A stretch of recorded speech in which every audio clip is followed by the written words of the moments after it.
নমস্কার বন্ধুরা, আশা করছি সবাই ভালো আছেন। তো আজকে আমি আপনাদের সামনে আবারও একটা নতুন রেসিপি নিয়ে হাজির হয়ে গেছি। নতুন একটা রেসিপি, চিকেনের রেসিপি আপনাদের সঙ্গে শেয়ার করে দেখাবো। মেথি মালাই চিকেন বা মেথি চিকেনের রেসিপি আপনাদের সঙ্গে শেয়ার করতে চলেছি। রুটি পরোটার সঙ্গে এই রেসিপিটা খেতে কিন্তু অসাধারণ লাগে। চলুন শুরু করা যাক আজকের এই রেসিপিটা। দেখতেই পাচ্ছেন কড়াই গরম হয়ে গেছে, দিয়ে দিলাম এর মধ্যে সাদা তেল।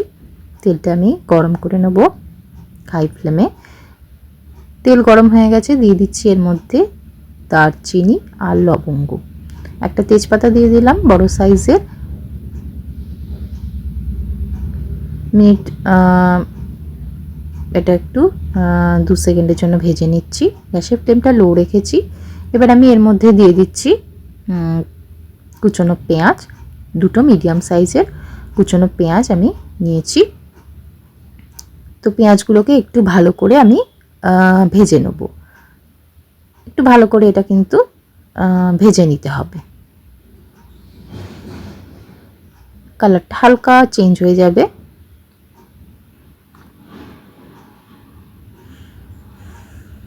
এবার আমি এর মধ্যে দিয়ে দিচ্ছি সামান্যতম নুন, যাতে পেঁয়াজটা নরম হয়ে যায়।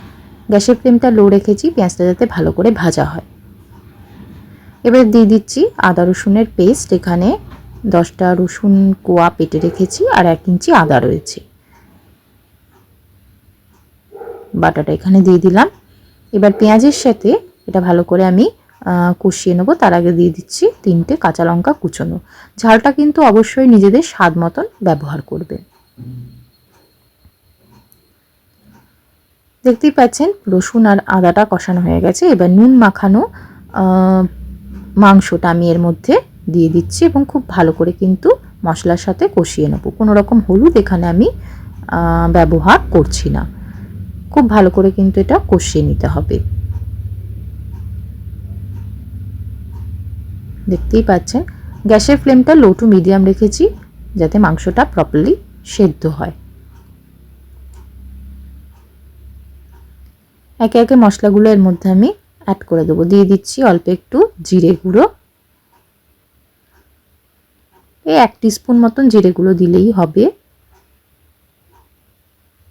এবার দিয়ে দিচ্ছি এর মধ্যে অল্প একটু ধনে গুঁড়ো 1 টিস্পুন মতন। মিশিয়ে দিচ্ছি।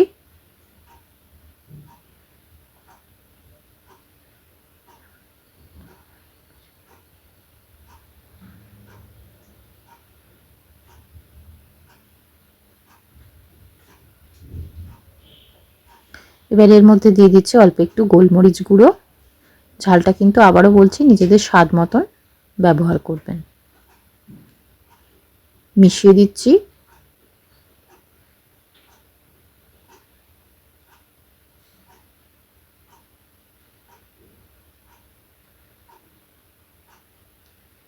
এটা আমি ঢেকে দিচ্ছি 5 মিনিটের জন্য। দেখতেই পাচ্ছেন মাংসটা অনেকটাই সেদ্ধ হয়ে গেছে। এবার দিয়ে দিচ্ছি এখানে কাজু বাদাম বাটা। এখানে 7টা মতো কাজুকে আমি জলে ভিজিয়ে রেখেছিলাম, তো এটা বেটে নিয়েছি। কষিয়ে নিচ্ছি খুব ভালো করে। খুব ভালো করে কিন্তু এটা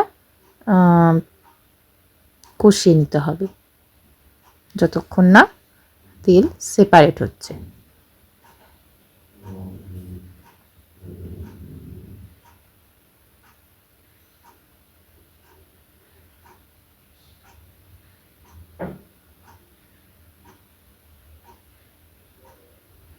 এবার এর মধ্যে দিয়ে দিচ্ছি আমি 1.5 টেবিল স্পুন মতন দই, টক দই দিচ্ছি। 1.5 টেবিল স্পুন মতো টক দই এখানে ব্যবহার করছি। মিশিয়ে দিচ্ছি।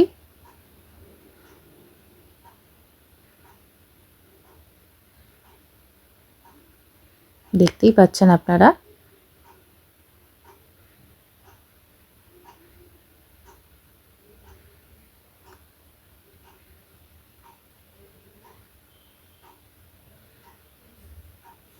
আবারও এটা আমি 5 মিনিটের জন্য ঢেকে দিলাম।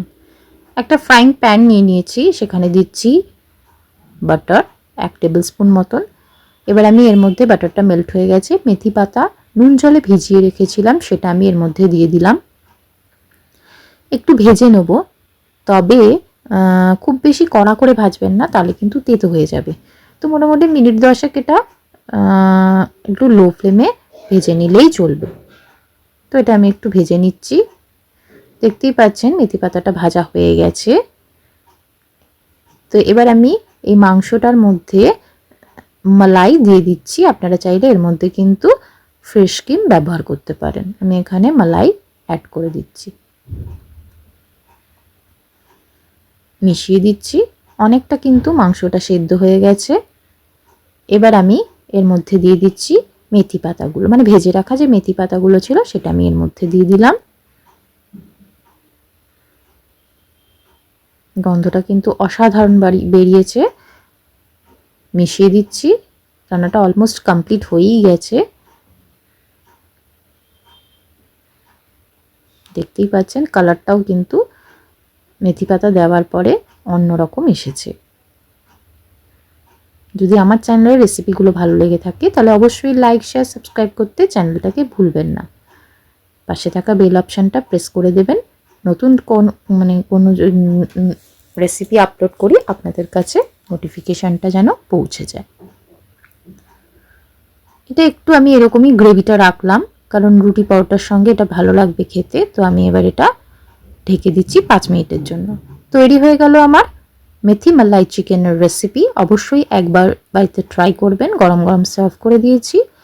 আশা করছি আপনাদের ভালো লাগবে। ভালো লেগে থাকলে চ্যানেলটাকে লাইক, শেয়ার, সাবস্ক্রাইব করতে কিন্তু ভুলবেন না। তো আজকের মতো এই পর্যন্তই। ধন্যবাদ।